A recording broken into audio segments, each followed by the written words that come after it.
These are some French tip full cover gel press-ons that I did. So I wanted to show you exactly how I did them. And they're not really press-ons, they're just the full cover gel extension system. But first we're going to start off with prepping the nails. So I'm going to push back my cuticles with the round part of my cuticle pusher. And I'm going to take the pointy side and scrape the extra dry skin that's left on my nail plate. After I do that on both hands, I'm going to take a brush with some alcohol and wipe everything off just to make sure it's really clean. And these are the tips I'm using, the red carpet soft gel tips in the medium square shape. I really like these. They fit on my nail beds pretty nicely. So I'm just going to go in and find all these sizes that I need for my nails. Definitely make sure your nails cover the whole nail, sidewall to sidewall. You can see that this first one that I picked up is too small. It didn't cover sidewall to sidewall. There's a little gap on the side over there. But when I try on these, they clearly fit. So I'm going to set those to the side and keep finding the rest of my sizes. I'm just holding them up each time to make sure they cover my nails sidewall to sidewall. And just make sure you aren't pressing too hard. You want them to fit without having to press too hard. So then I buff the tips off camera, just the inside of them where they're going to actually attach to your nail. And then I dusted them off. Now I'm going to apply some primer to the buffed part of each of those tips.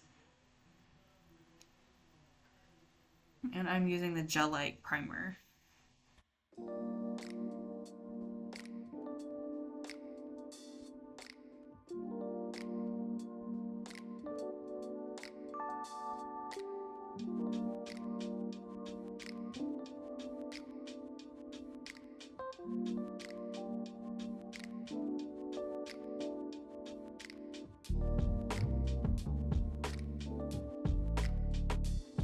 All right, now I'm gonna go in with some dehydrator and primer on my actual nails. And you'll notice I'm doing one hand at a time because I'm doing my own hands. So I'm gonna do a full stops on one hand and then I'll move on to the other hand. But I'm just dehydrating and priming each nail.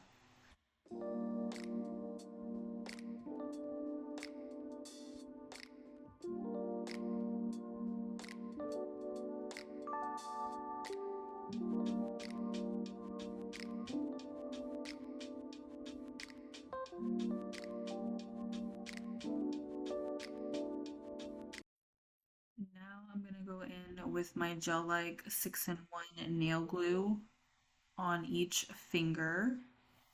I'm gonna do a layer first as a base on each nail, and then I'm gonna cure that under my big lamp.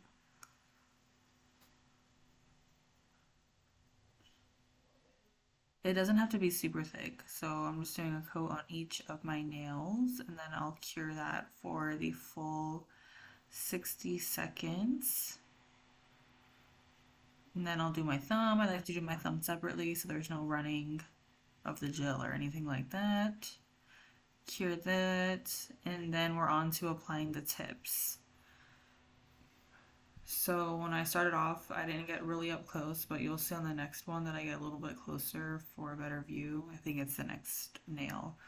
But you just want to put enough on the edge of the tip and then kind of press down as you're applying it under the light so there's no air bubbles. So you'll see here I'm getting close. I'm just kind of scraping my brush to get the glue on there. And then I'm going to stick it under the lamp and hold it with my other hand while it's curing. And if you press slowly, there shouldn't be any air bubbles on the actual tip. And I'm just going to do the same thing for each nail.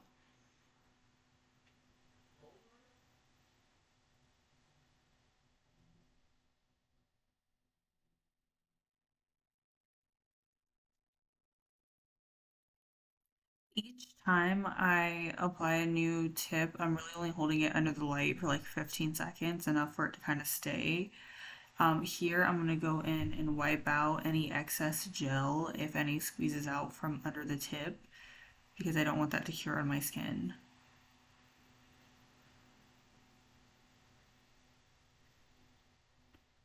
Now I'm doing my thumb last.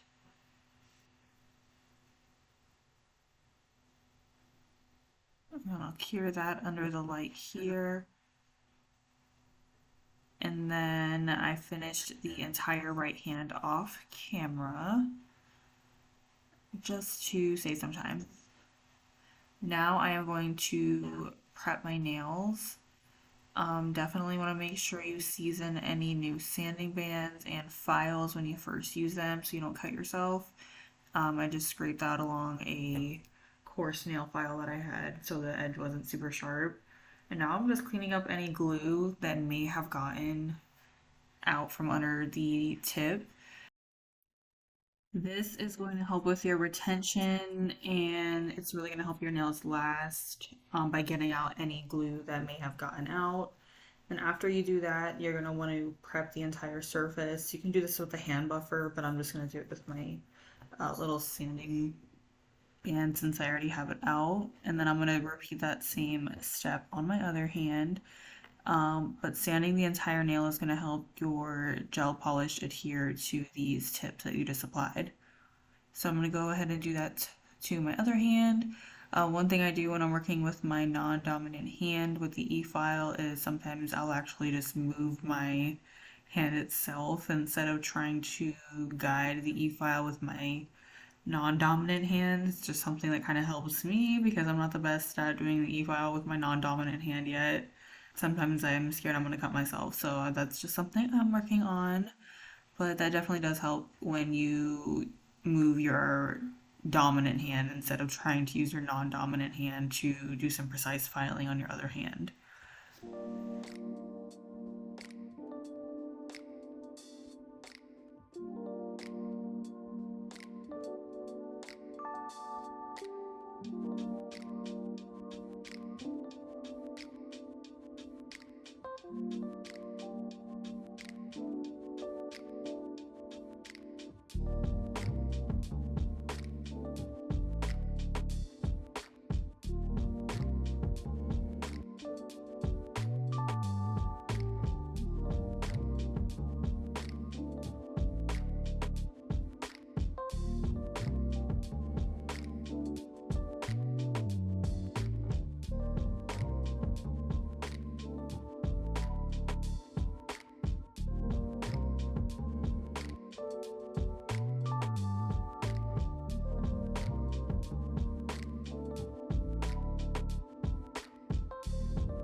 So now I am moving on to hand filing.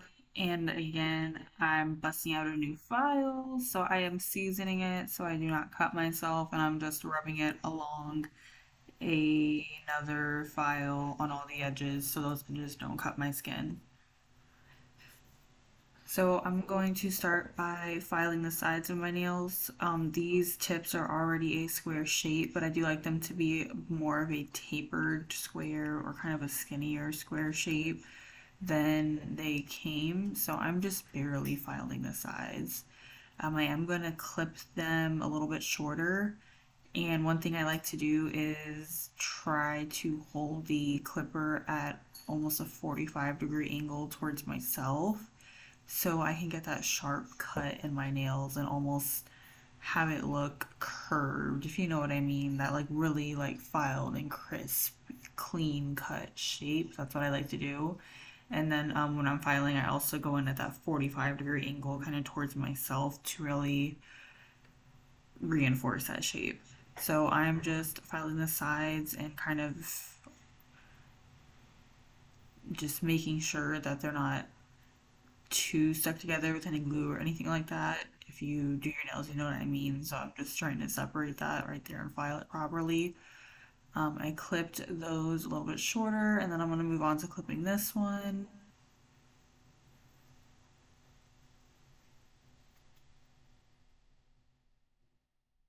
And that's what I mean right there, kind of just making sure that that part of the skin isn't like attached to the nail itself for any reason.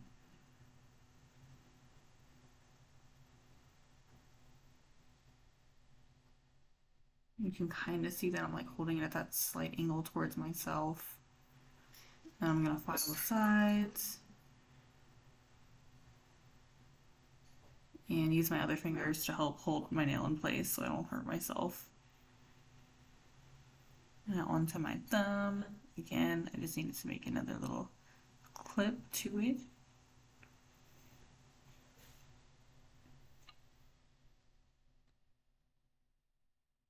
And then now I'm going to move on and do the same thing to my other hand and just try to make sure that I'm keeping the lengths the same as I go.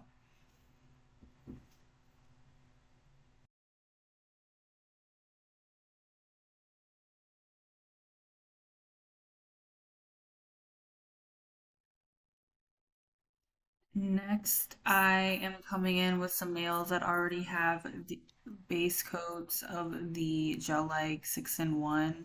It has a lot of different uses, one of them being a base coat and also another one being nail glue, but I love it as a base coat, so I always use it as a base coat when I'm doing any nails.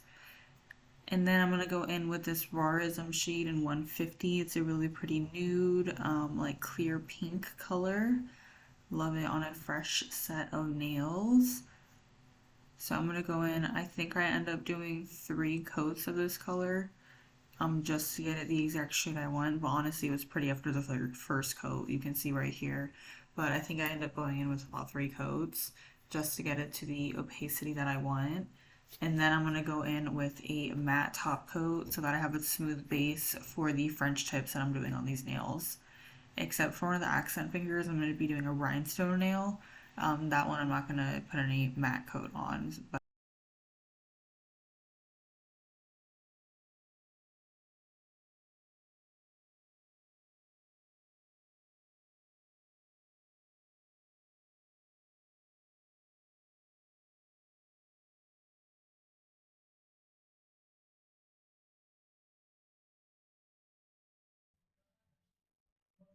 now I'm going to go in with a little bit of that gel-like 6-in-1. Another thing I like to use it for is rhinestone placement. So I like to do a little layer of that gel-like base coat and right where I'm going to be putting the rhinestone at. And then I'm going to go in with my top coat. And then I added an extra dot on top of those right where I'm putting that rhinestone, and then I'm curing it just like that. It was kind of wet because on this one I didn't cure the gel at all before I stuck my rhinestone on. On the other hand, I cured the gel a little bit before I did this, so it was a little bit more tacky and didn't move around as much as it did on this hand, but it still came out fine on this hand. I just had to use the tweezers to hold it in place. So after that cured, I went in and added a little bit more of the rhinestone glue and more top coat. And then I'm going to go in with some of these little gold balls that I have. And I'm going to just put them around the perimeter of the heart. And I did also add in some extra little rhinestones just around it to make it a little bit more extra. Now I'm going in with my Beetles Gel Art Liner in the shade French White. All the products that I'm using in this video are also going to be linked down below. Most of them I got off Amazon.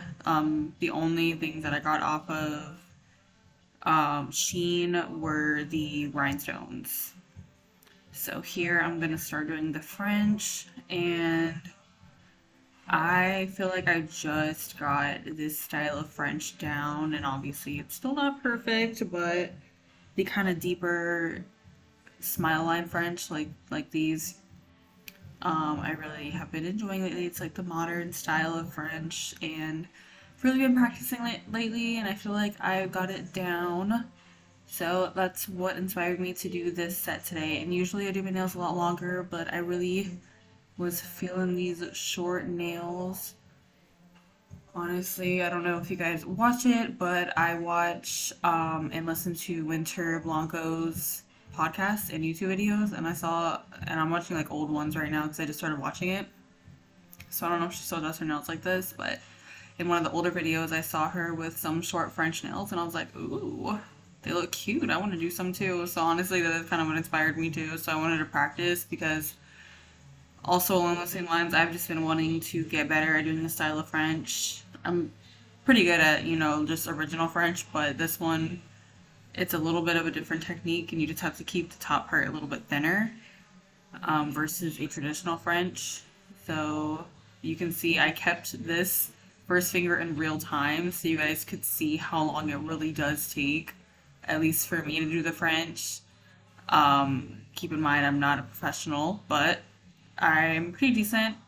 I feel like the more I practice, the quicker I'll get, obviously, but this is all in real time. I didn't speed this one up, so you can see exactly how long it's taking me to do these times 8 fingers for them being done with my non-dominant hand. And right now I am working with my dominant hand, and it's taking me this long.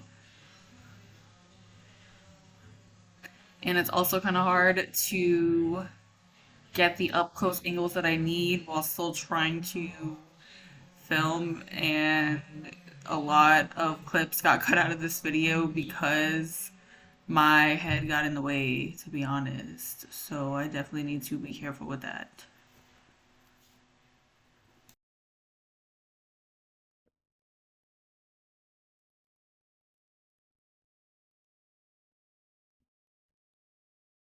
Now, as you can see here, it's really helpful to have a little extra brush on the side that you can dip in either acetone or alcohol to clean up any mistakes. This is essential when you're doing French, unless you're just very precise to begin with, but I find myself having to go back and kind of clean up after myself very frequently, so it's very helpful for me to have a cleanup brush handy when I'm doing French.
Finally, I'm getting to my top coat.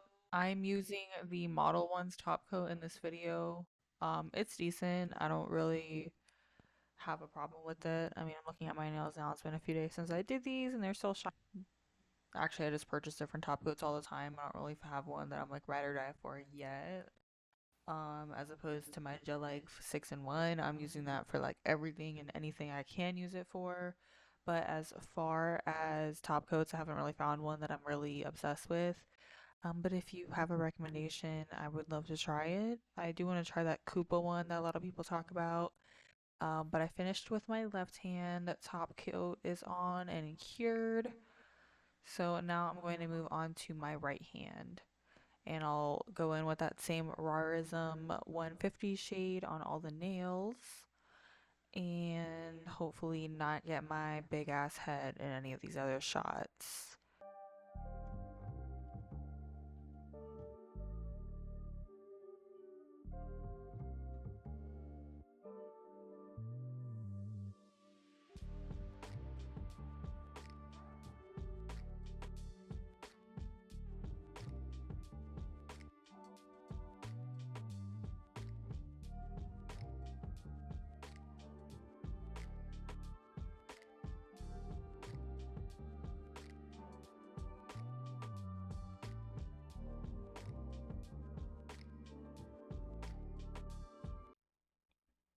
Alright, and then on this hand, I am doing the rhinestone nail, but I decided to do it on my middle finger on this hand instead of on the ring finger, just to kind of switch it up from the other hand.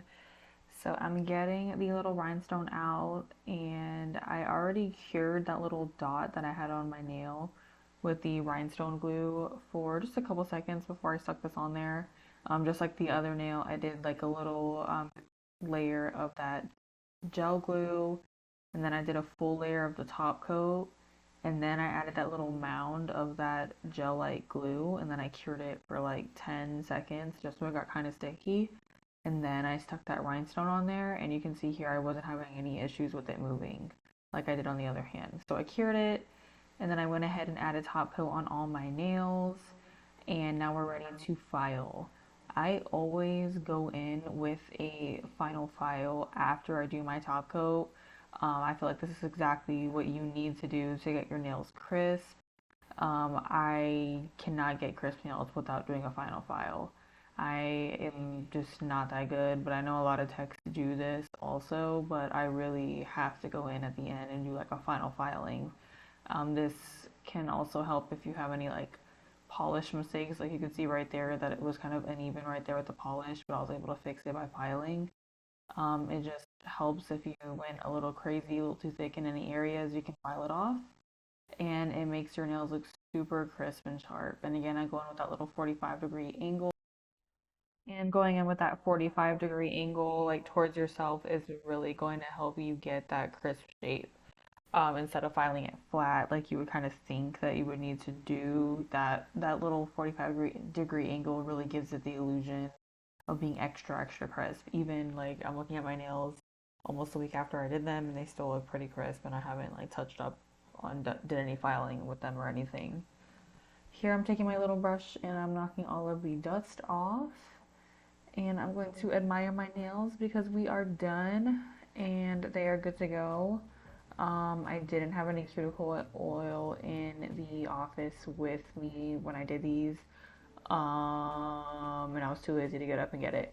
But you saw them nice and oiled up in the beginning of the video, and I will put another photo of them.